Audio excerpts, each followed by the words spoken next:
Good morning and welcome to Rise and Shine Sundays. I'm your host, Jamie Rich, and what you're about to experience is a live, unscripted conversation around a question where the answers arrive from the collective wisdom of the group, not some expert on the stage. So you're invited to be part of this conversation as well by either participating with us on the chat and YouTube, or if you'd like to come into the room with us, you can do that at rsslive.org. So this morning's question, 100 million years ago, there was a book that was called I'm Okay, You're Okay. But I think that somewhere along the line, a lot of us came across a book called I'm Okay, You're a Total Asshole. And this week, what we're asking is, what do you choose when understanding isn't enough? In other words, how do you deal with people whose views you can't understand, right? And we know that it's important to be open minded, it's part of what we do here. But one of the things that we're going to be examining today is whether or not staying and confronting something directly, walking away, any of these different strategies that you've applied in your life when you've come into contact in these situations when understanding isn't enough. So, as we always do here on Sunday, we meet with our roundtable, and with us this morning, a collective group of minds from across the globe. Good morning, everybody. Good Good morning. morning. Hello. Good morning. So, I know that there's always this moment in the show where we begin and we decide, okay, here's the question. What do you choose when understanding isn't enough? So this was actually sprung from a conversation that was held during last week when Jaloki was sharing something. And traditionally, I do turn to Sang to sort of ground us in it. But do you, the two of you, want to battle it out as to who should sort of frame us for this morning? Rock, paper, Rock, scissors. paper, scissors. Just kidding. I'm better at dancing than battling, so we can dance. I am with you. We shall dance. Well, then, Sang, why don't you set the dance floor and then we'll start Jaloki dancing. Well, it's fascinating enough, of course. Thank you. It's always an honor and a pleasure to start. And so it was, I came in. It was interesting because I went in here yesterday and I was like, I want to know what it is. And I was like, no, I'm going to wait till in the morning, like I always do, right? I don't know what I thought I was going to be doing, thinking I was going to look at it yesterday. And I really look at this and go, why, right? Why is there a point when understanding and knowing, I think that's something I added to that a while ago when I was talking, understanding and knowing is no longer the work, because you know and understand why you do something. Why, I almost like speak for myself. I know and understand why I do something. I know what my childhood triggers are. I have learned my patterns, the different things I've learned about myself. But then there's the difference between knowing and understanding and doing. And it's the awareness, I feel like, of a pattern, especially I know for myself, if I'm trying to break something, especially when I'm looking at someone else's behavior, because I get to choose how I respond. Right. And how do I do that? How do I experience that? How do I want to experience that? And I know in the past, I could have been like, I'm just going to pop off and say something off the cuff, off the wall. It's going to be mean. It's going to be this and that. And is that the energy that I personally want to put out there? And the answer was no. And so, and even though other people can be a-holes, I get to control how I respond, but understanding why doesn't necessarily mean I'm always going to be I'm not always going to be calm about it. Right. And so being able to have that awareness, interrupt what you understand and know, and then it then becomes a daily practice, I feel like, of reminding yourself of, this is the thing I want to shift. What action do I have to take? What is it that I want to shift? What action do I want to take? And then it becomes that daily practice where I'm no longer yelling at people in traffic. There you go. Well, you did a really beautiful job of not only framing the question, but outlining the journey, right? Because, everything that you were talking about was part of what happens when you take that recalibration and saying, again, what do you choose? You have a choice here to make in these situations. But Joloki, I also want to address the fact that a lot of people can't take themselves out of situations when they're going to be coming into contact with people they don't understand, whose views are oppositional to them. To borrow a phrase that's come up a lot of times, when that trickster energy is present when you're interacting with people, that you're coasting along fine, oh, I'm okay, and then again you run into the total asshole, right? And so you have to make a decision. So you said you wanted to talk about the dance. Let's talk a little bit about that. Would you be willing to talk about the dance a little bit? Absolutely. Thank you, and thank you, Sang. And I love the way you started the dance, and I hope to, you to be continuing it in various rhythms and melodies and moves. And so I am sometimes one of these people who find it difficult to kind of extirpate myself out of a situation when I feel that someone or some group or something that I cannot avoid, in front of me, either because of the situation, either because of a power dynamic, etc. And I feel that they don't only uh, not align with my views, but there's a threat. There's an harm either against me or someone I love who love me, or anyone, actually anyone, or anything. And so first, I think I'll okay, yeah, Take back your to the time. pause. Thank you. Yeah. back back to the pause.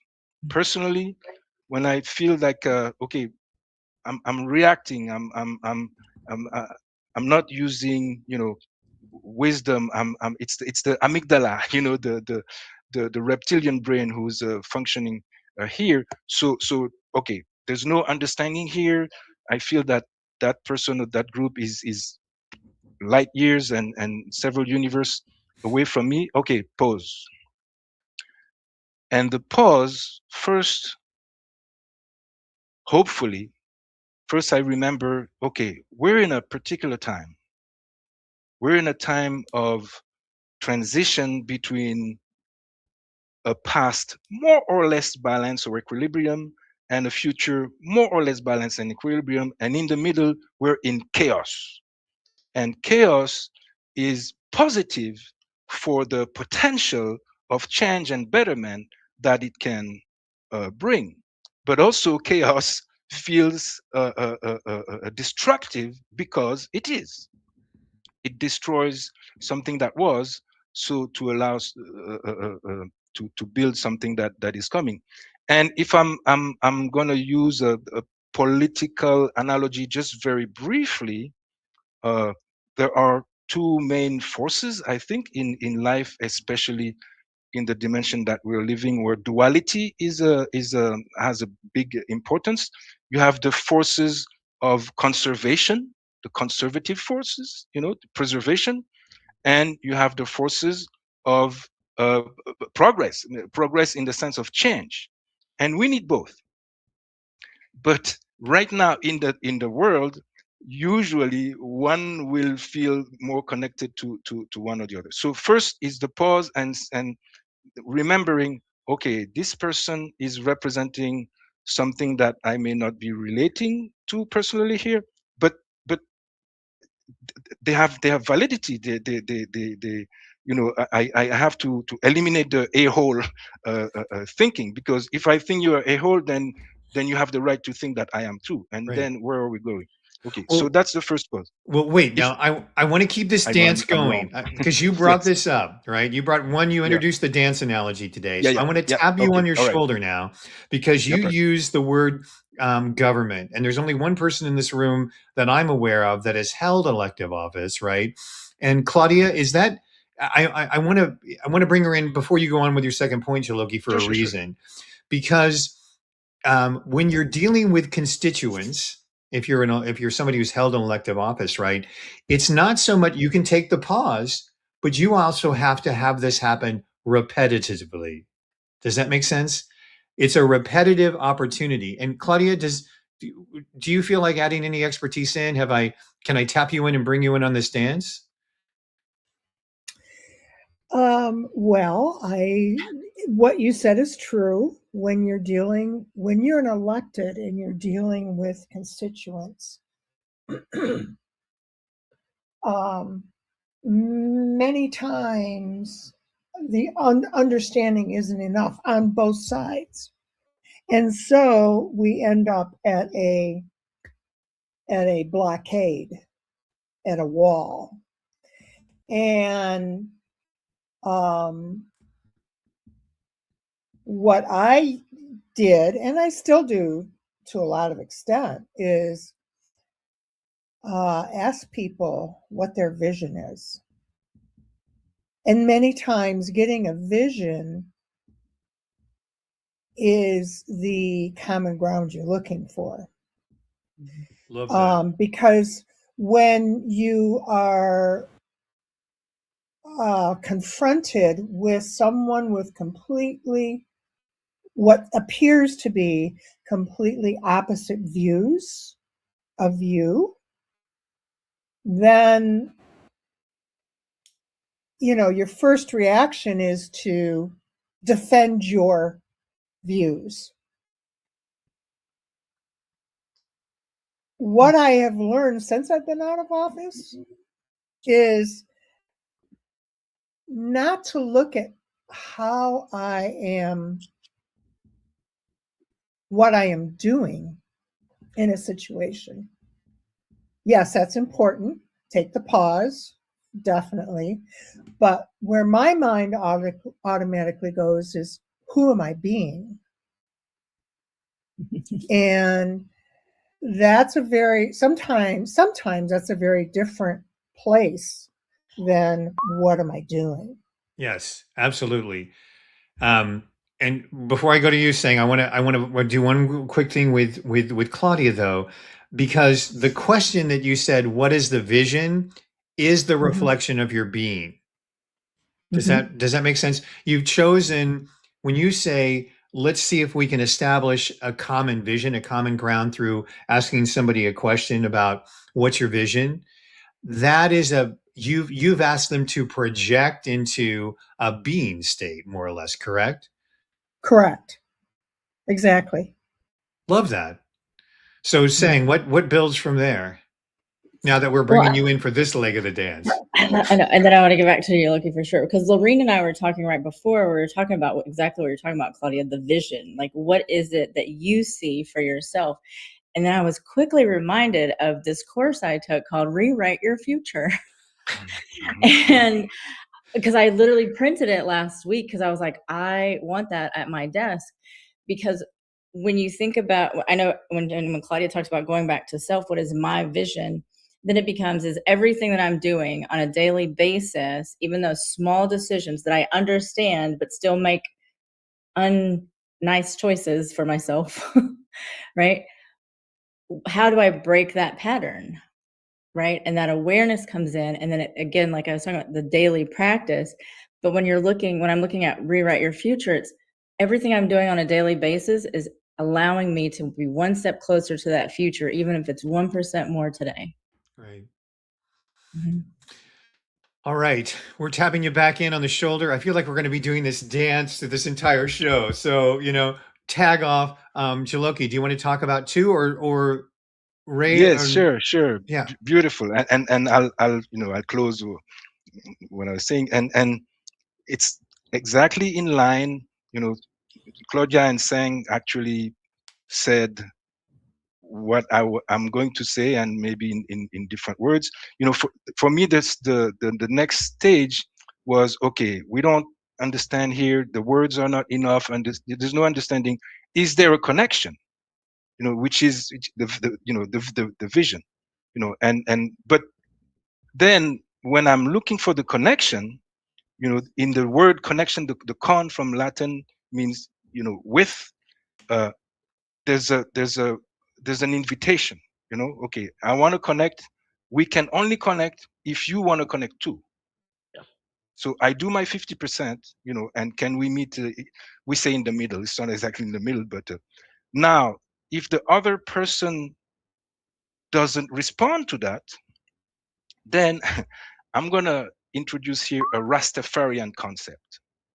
Okay, instead of understanding, I'm going to overstand,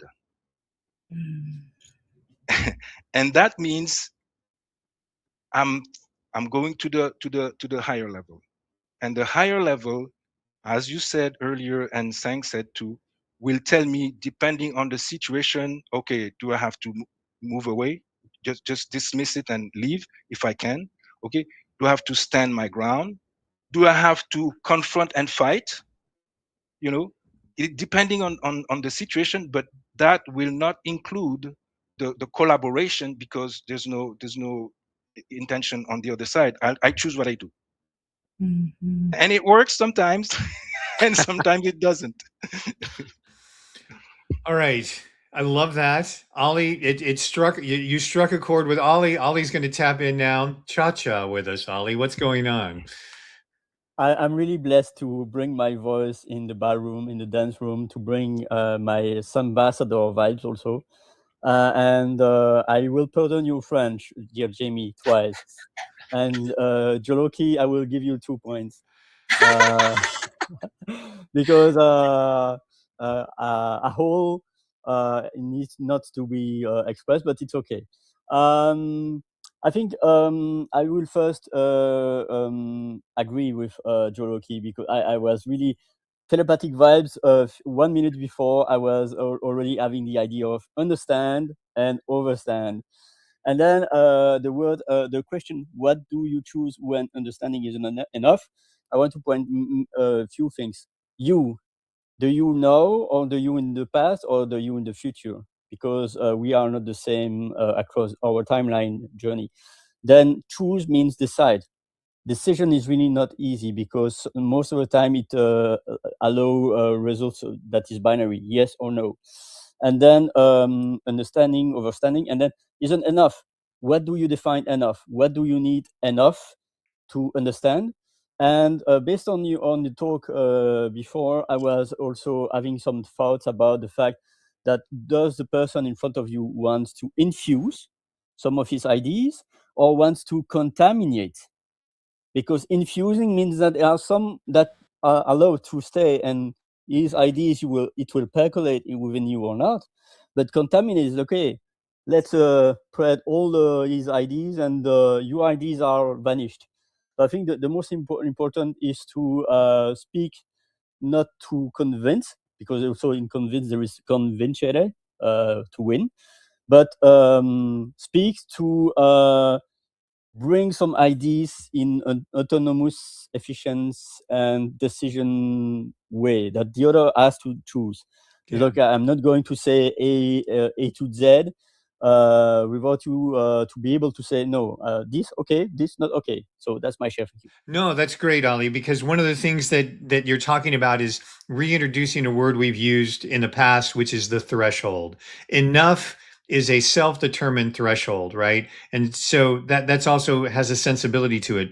But Ray, I wanted to bring you in here because you're really good at the abstraction, the concepts, and I want to go back to something that Jaloki was saying, which was he was talking about trying to establish a connection. Claudia spoke to the vision. And then finding common ground.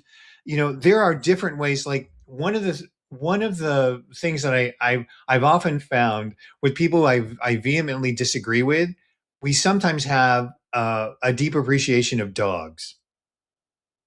you know like and if I'm looking at somebody who's like, I really don't understand who this person is, you got to go to their Facebook page, try to figure them out, and there's a picture of them, being this great supporter to dog and cats and whatever. And there are ways in which we can create that connection other than visually, right? We can find that common ground through what? Common experience.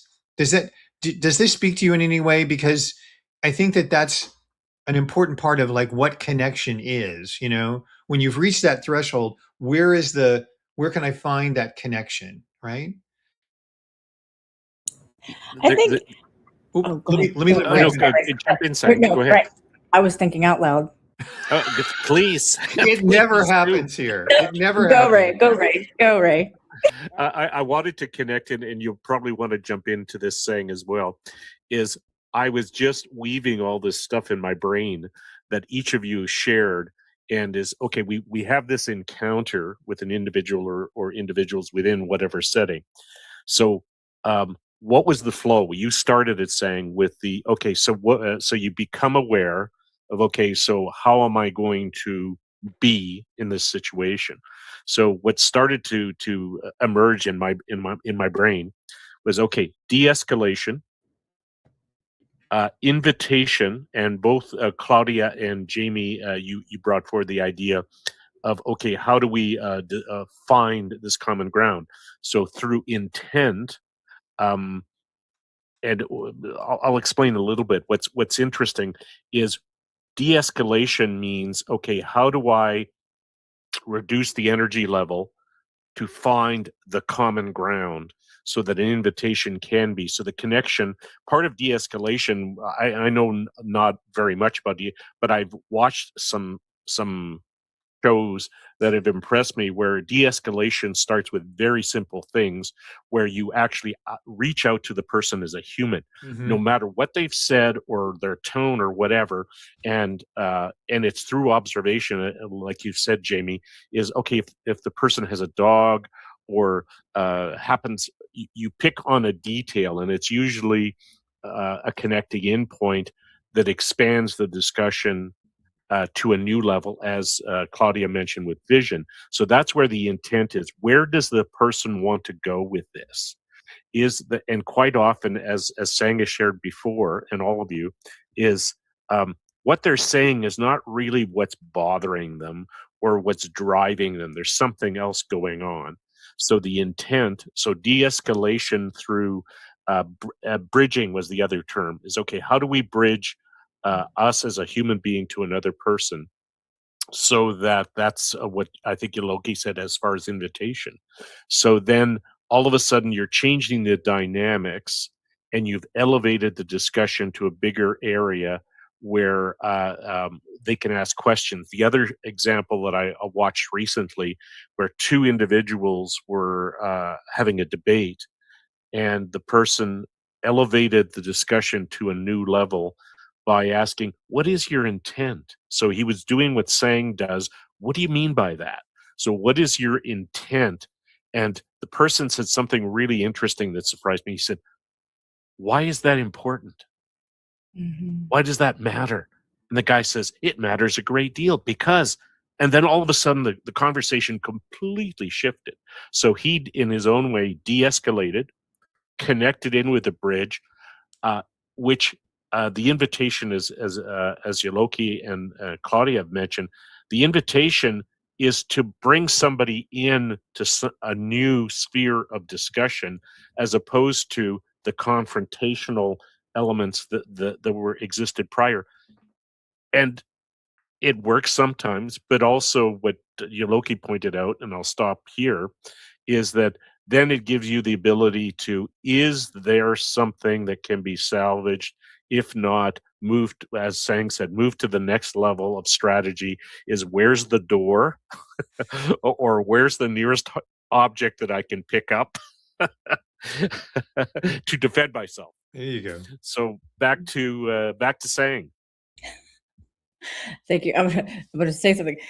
Seeing the exit door isn't the same as taking the exit door. Yes. Right? Well, finding it first. Right. And I think that's where this is, right? Where seeing the exit door is understanding and knowing there's an exit door for me to take.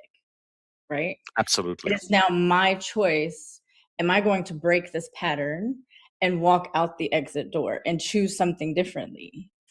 And what happens as humans, I think we've talked about this before, where our eyes are the ones that it's evidence. What do we see? I got to see it to believe it. That's what they say, right?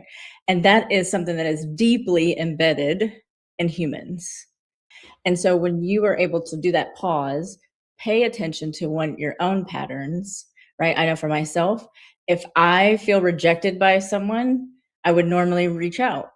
But this time I'm like, I'm not doing that, because that takes me down a path of something I just don't want to go down. But I'm like, why am I always having the same conversation? And then I have to stop and recognize there's a pattern with me.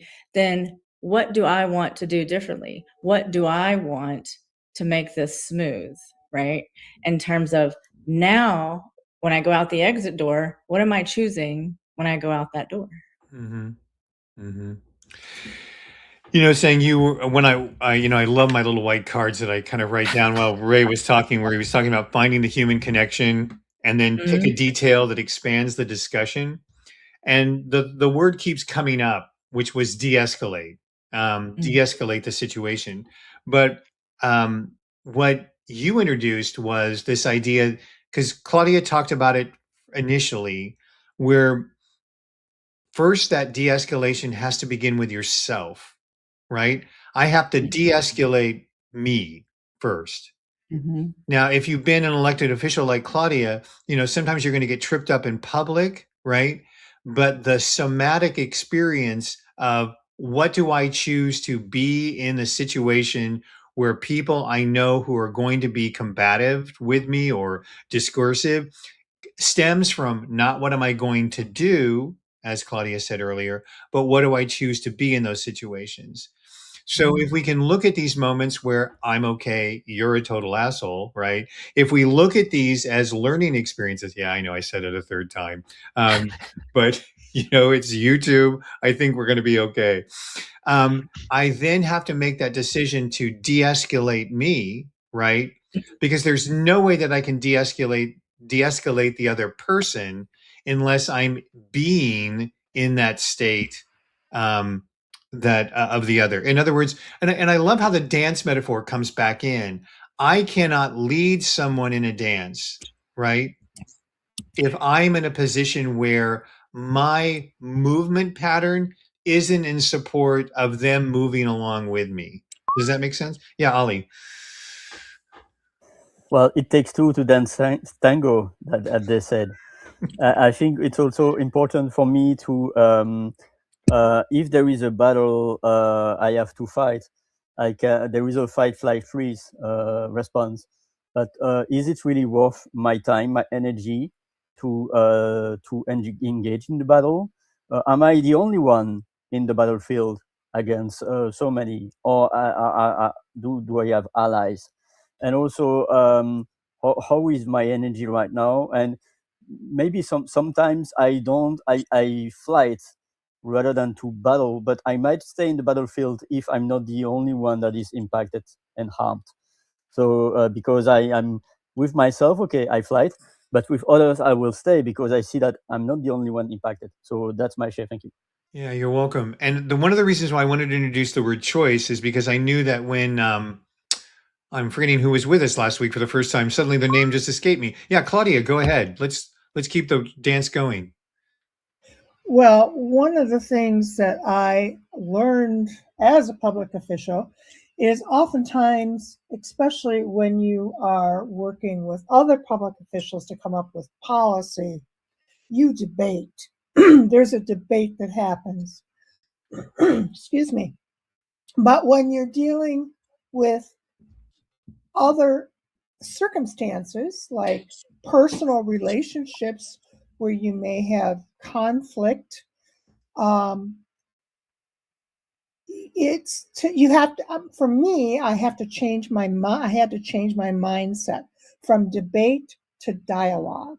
They're two very different things.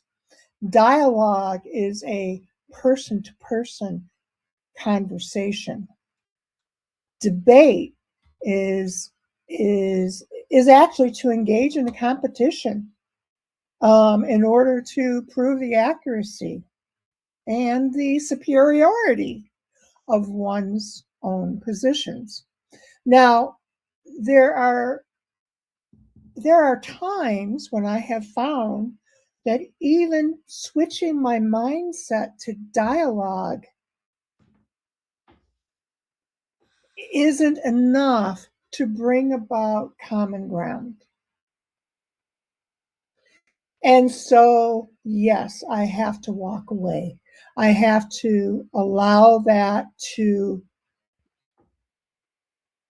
stand and just be apart, unfortunately, from another person. Also, while realizing that there's a lot of complexity and nuance going on, and I may or may not understand it all. So, taking that into account, I don't look at the other person as an a-hole necessarily, but as another person who has a lot of complexity and nuance. And so does the relationship I have with them. So these are many factors I think that I have to take into account. But like I said, at times I still need to walk away. Mm-hmm.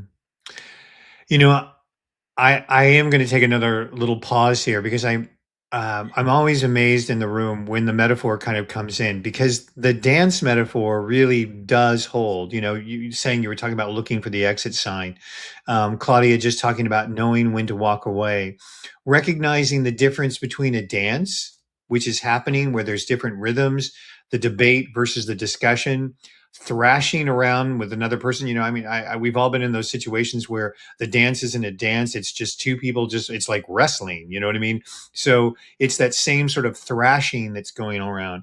But you know, the beauty comes from understanding that, you know, we're called a lot of times in life to dance. We're to dance with people we don't understand, and it's best when we come from that idea of a threshold that's good for us, right? And that we can tell when the dance is no longer serving us. It's not a dance, we're not working together, you're thrashing me around, or we've gone to, and sometimes you just need a break. It's like I know as a mom, right, you know, sometimes you just have to separate the kids, right, to get them to, you know, to do that. And you know, we forget that all of these things that we think are intellectual discussions about what do you choose when understanding isn't enough, there's this somatic thing that happens, right? Because sometimes we do want to, you know, just like Jaloki said at the very beginning of this conversation, you know, there's a time for the conservative sort of approach, there's a time for the progressive approach. It's that, I'll use a Ray word here, that tensegrity, right, that kind of keeps everything held together. But it's when that imbalance, you know, I wish there were more healthy debates that took place in our culture, that we understood what, because debate has rules, because then it just becomes name calling, right? Or so uh, let's continue to embrace this dance, right? And but I just wanted to call it out as a group because it's a beautiful way of looking at things, which is, you know, we're dancing along fine here, you know, and we need to then recognize when there's something that's too much. Does that dance metaphor still hold up? I mean, you know me, I pick up these things and it's just like, because it wires it in, right, of an understanding. Was there more to say, saying? Oh, always. um, I love the dance metaphor as well, because it's like, I remember like in Dirty Dancing, right? This is my space, this is your space, let's cha-cha, right? And I always try to remember that. And then there's something that we were talking about here. I love that Claudia said, instead of debate, she wanted to have a dialogue, right? Debate is confrontational. And so as I'm listening to everyone in here, I'm very particular about word choices. And so the word battle is very masculine, right? The word confronting, very masculine. Debating, right? Even though it is a debate, like we have to remember why these words came to be and how we use them. And so when you use those words in your everyday language, that's the unconscious mind saying, okay, we're battling. But what if you walk in and say, I'm going to have a dialogue today. I'm going to sit here and assess and see what's going on, instead of blowing up or not attempting to try to figure out what words do I want to use. And I remember this when I was doing a campaign in a nearby city, and I was talking with the lady, and she goes, all of you are using this very battle war type language. And when you're using that war type language, you're emoting that energy, right? You're just putting it out there. Whereas you're really trying to calm people down, but we also don't choose some of those words to help calm a situation, or even our voice, right? I call it the mom voice, where it's like, okay, so Ray, is everything okay with you today? You know, it's like, yeah, everything's fine with me. It's like, okay, all right. How's your morning, right? Like, just kind of asking those, what we were talking about, asking those probing questions to kind of that de-escalation that we were talking about, and to be able to pull that down. But I will definitely say the power of language, because the power of words gives us the power to love, the power to create wars, right? The power to create so many things with our word choices as well. Now, Ollie, I'm a bit concerned because when Shane was talking about war, you suddenly raised your hand. So let's be gentle here. Well, yeah, I'm really gentle. It's just I agree with saying debate. Like it's the root means to fight, to go to battle, and even I would assume that campaign is also military based, because a campaign, a competition.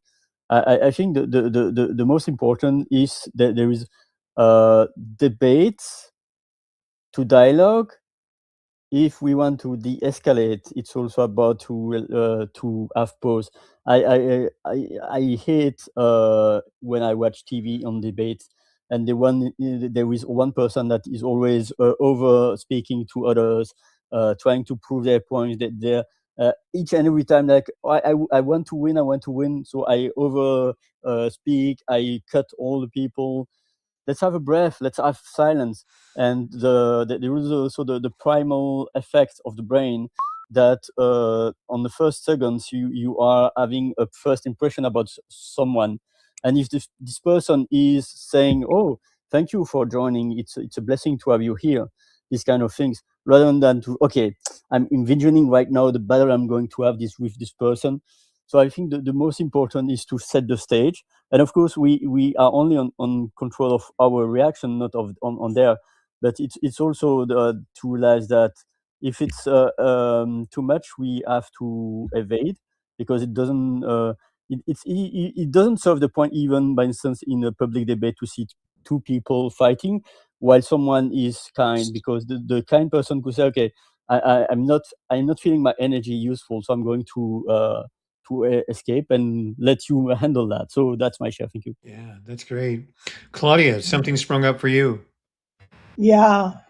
You know, when you are in a debate with someone, or when I'm in a debate with someone, I listen in order to find the flaws and the errors in that person's positions, and to provide very effective counter arguments. But when I'm in dialogue with someone, I listen to understand. And there's a very different feeling about that, listening to understand as compared to listening to find flaws in another person's argument.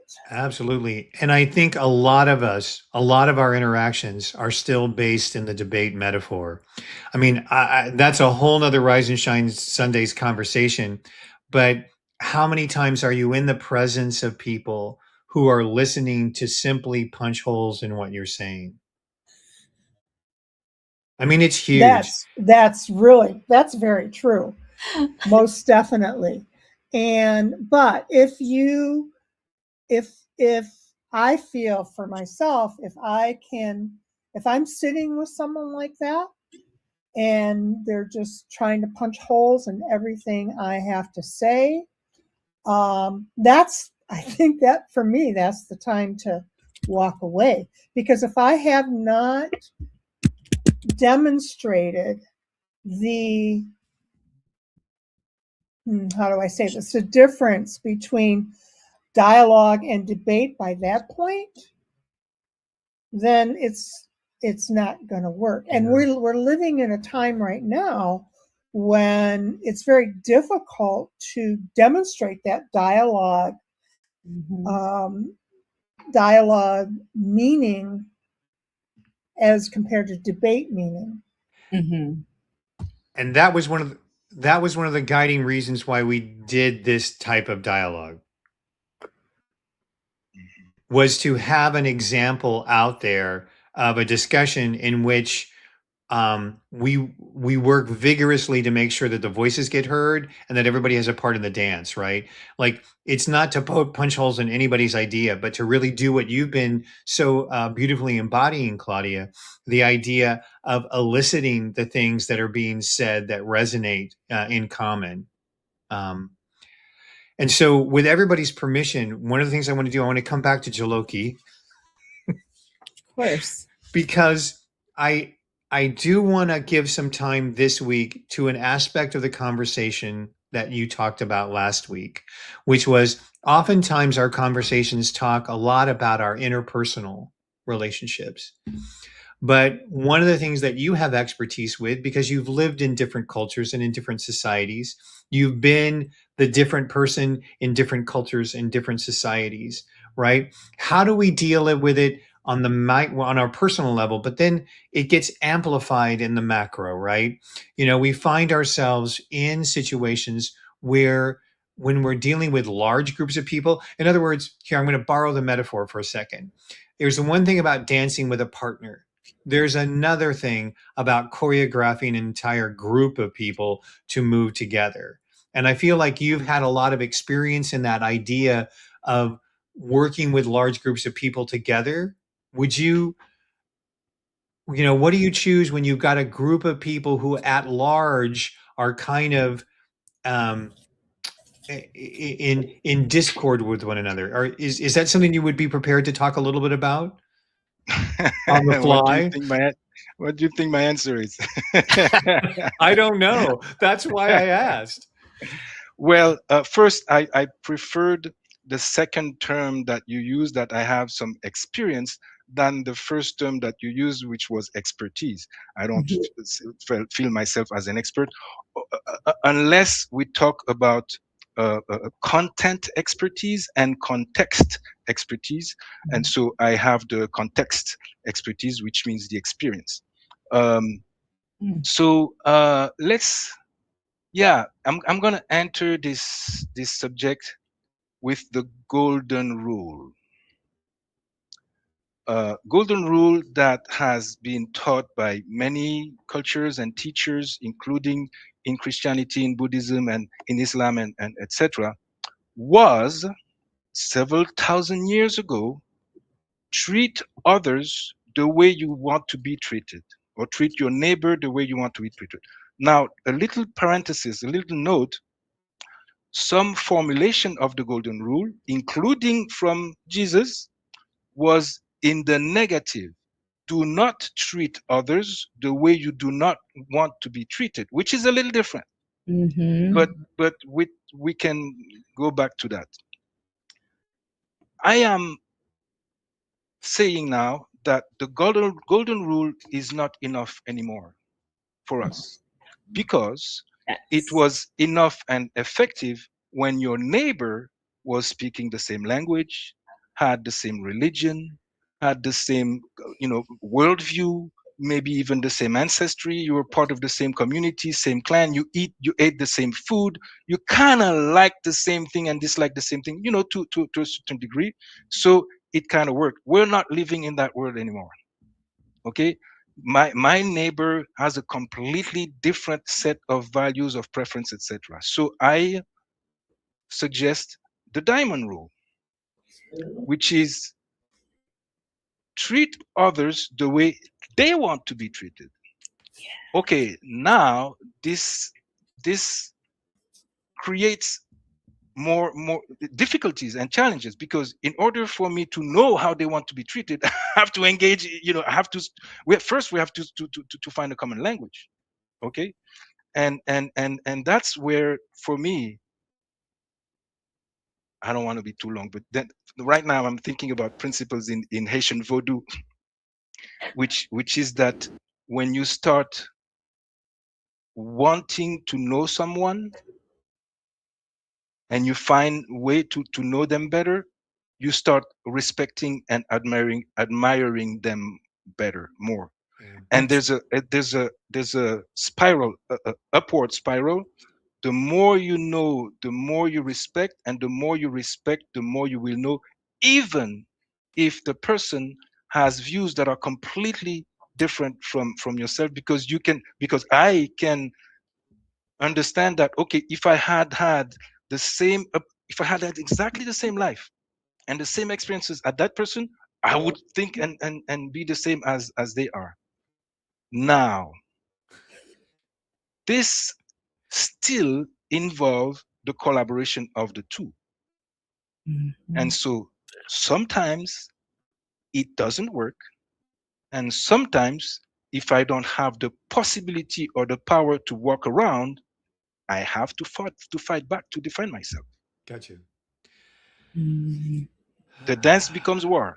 No, well, yes, and I hear you, but there's so many things that you were so beautiful. I want to make sure that we anchor in this whole idea of the diamond rule, which was treat others the way they want to be treated, right? That elicited some comment from the YouTube chat. We've got, I always go back to the logic of seek first to understand, then to be understood, right? Yep. So that's an aspect of that diamond rule, right? That you want to be able to embrace this whole idea of, wait, I have to then have an awareness of how these people want to be able to be treated. And that informs my decision. And Laureen was talking about how brings a level of engagement with curiosity, right? The idea that you're doing it. And the other thing that just jumped out at me when you were talking about the fact of, yes, at one time on the planet, we came from the same culture, right? And we were able to sort of see these external markers. Well, I hate to break it to you, but we're the actual embodiment right now of this moment of defining a global culture, which Yes. is not defined by physical appearances, shared backgrounds, but going back to the kind of concept that Claudio is in, which is a shared vision, right? The shared vision of defining that global cultural, community that we find ourselves in. It's defined by a lot of the principles of the diamond rule, right? Because in order for me to say, well, wait, um, Sang's lived experience is very different than Ollie's, very different from Jaloki's, very different from Ray's, very different from me. And so for me to look at the old ways of us finding common ground is a little bit, well, chocolate's big in Belgium, the Canadians really hate chocolate. I don't know what those markers may be, but it goes back into sort of what Claudio was asking us to which is it becomes a little bit more luminal. It becomes a little bit more of of awareness of what that common vision. And you've introduced the same notion, however, Jaloki, is when people fail to find that common vision, when people fail to be able to get that collective dance, things devolve into chaos and battles ensue. But this is that opportunity. So I feel like I've just had a TED Talk moment, but feel free at this moment. Did that resonate, Ray? Did that kick up anything for you? Oh, so much. I'm still processing in my brain. Keep going. No, and I'm ready for someone. I need to tag out. Someone tag me out and to keep Well, me well, I there. can. Go Oh, ahead, go ahead. Sam.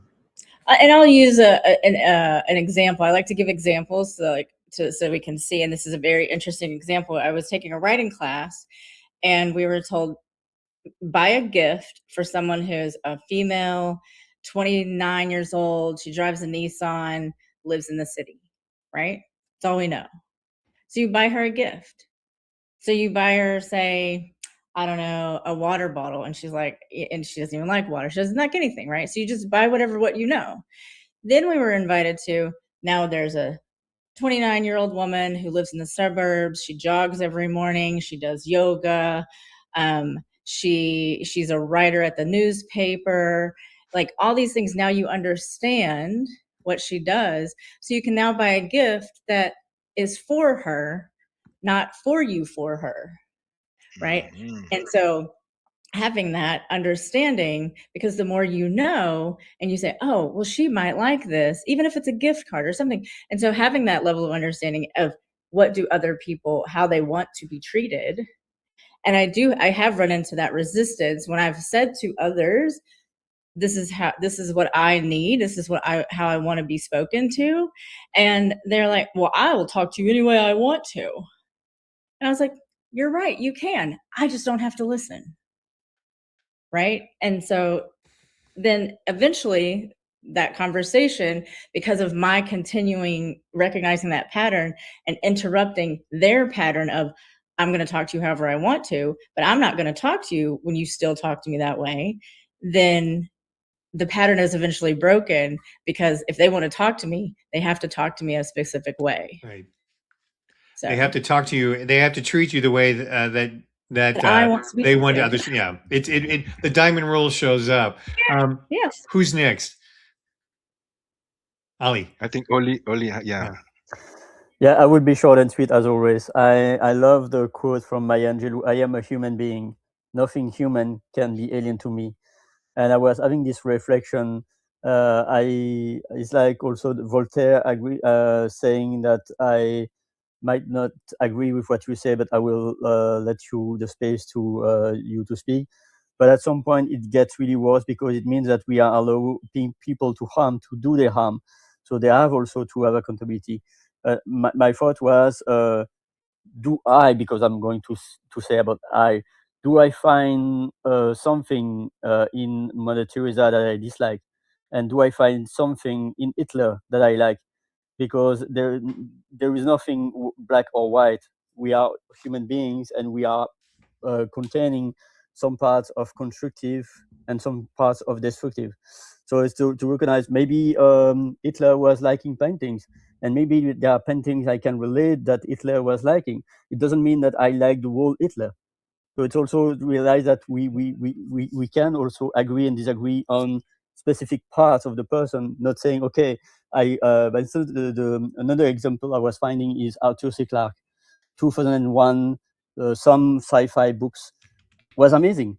But the guy I was not liking because of assumption, maybe it was not true, but assumption of pedophilia in Sri Lanka. So all these things of battling to, okay, do I have to accept the person as a whole, or can I take some part of the person that I liked? So that's my share. Thank you. You got it. Before you talk, Jolikie, I want to give you some love from the chat, which says, love the share of the diamond rule as it requires the relocation of oneself over where another is, thus a willingness to release ourselves and return through them. So Thank you, and respect for that. I resonate. Yes, I want to go back to Maya Angelou's quote from Orly. I am a human, so nothing human can be alien to me. My personal extrapolation interpretation of this quote is that when she says, I am a human, she assumes I am a sane human. I'm a full human. Because when I am a traumatized, wounded human, things are different. And by the way, my personal application of the diamond rule has led me to understand something that may feel counterintuitive for many people, but my understanding is that the more someone is wanting to harm is an indication of the degree that they have been harmed. yeah, The more someone wants power is an indication of how they feel powerless. right. And so when I understand that, I may overstand Okay. And first, okay, recognize, okay, there's wound there, there's trauma, there's a need for healing, for care. I may or may not be able to help. And again, it will determine my reaction. And again, unfortunately, even with all that, it may devolve to war. Correct. And that's the beautiful part of staying in the overstanding. Because the understanding sometimes means I have to agree with it. The overstanding says I can see it and not agree with it and not react to it because I know it doesn't connect and attach to me. So I remember an author who had said, then my next book I've decided was a self-help author. This was back in the days, right? Was Hitler Goes to Heaven. And just what discord that would create in the metaphysical community, right? Because there had been so many transgressions, right, that had happened. And I really think that one of the things that you say about the diamond rule, Jaloki, it's that treat others the way they want to be treated. That requires a almost broader definition of human, which we were doing with the Maya Angelou definition. So I think that that's an important context to remember. Is that there is that overstanding that we're now inviting people to get to. So what do you choose when understanding isn't enough? Maybe it's just simply coming to an overstanding of what is. Yay. So we can all go home now. Woohoo! Yay! But no, I think that this is one of those conversations, when we were talking a little bit before we got started, because it seems really esoteric and, what does it mean understanding?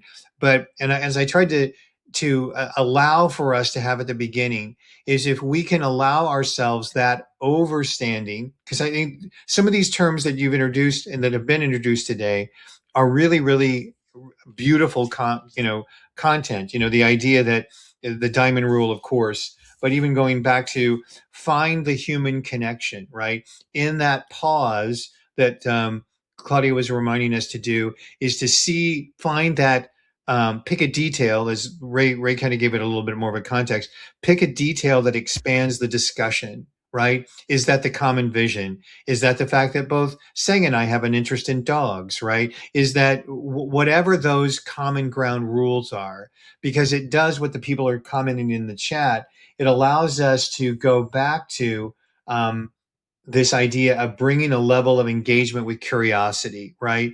What is the other trying to and again, we all know about the dissolution into battle, into the battle context, right? But as we can work to embody that, right? Because then people begin when it is remarkable what happens when you can see other people as human beings. Now, some people will use, again, we have to be sensitive to, if our friend Marianne were here, she would have to say, there's going to be a trickster in the room who has as their joy in life, finding humans and going, poof, and just kind of, bopping them on the head and watching them tip over. But that is, And they're probably going to heaven. along with Hitler. So but anyway, I don't want to bring this to a close, but we're at almost at the top of the hour, and I want to make sure to take a breath here now. What else does anyone have that adds to this? I just have an invitation as well, as always, for everyone to think to ask self, what would I do differently today if I trusted everything I already understand and know for self? And just sit with that and truly, because again, it starts with self for me. It didn't always start with self for me.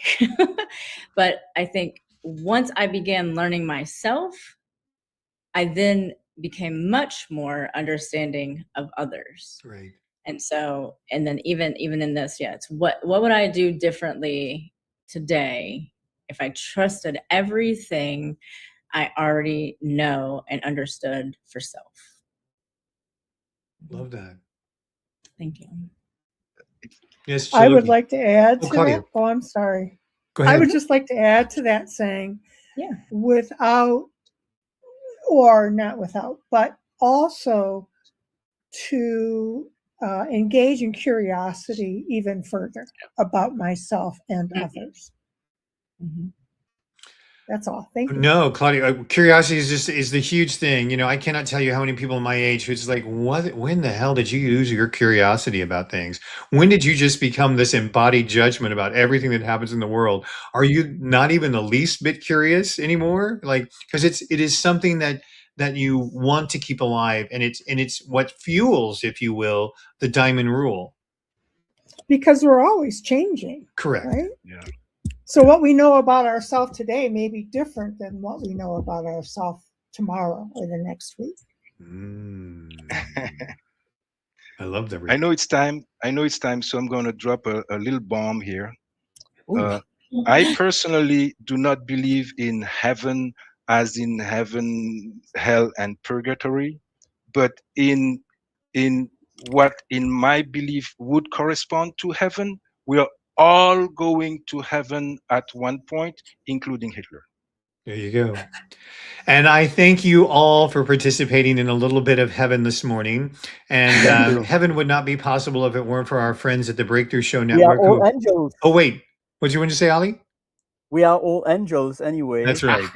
In a physical form, and it's to recognize that if someone is triggering something within me, it's a good message for us to introspect and say, there is something that is triggering me. Let's explore rather than to respond and react. That's my share. So we invite you to dance with angels as we dance with us, and we'll be back here on the Breakthrough Show Network at the same time next week. If you'd like to, you can join us for the after discussion that we have in this room. Raleigh's got his angel out at rsslive.org. You're always welcome to come in. We're always grateful to be here. And as always, I'm grateful for all of the contributions from the chat and from the voices in the room. Until next week, let's continue waking up to what's emerging. We'll see you then.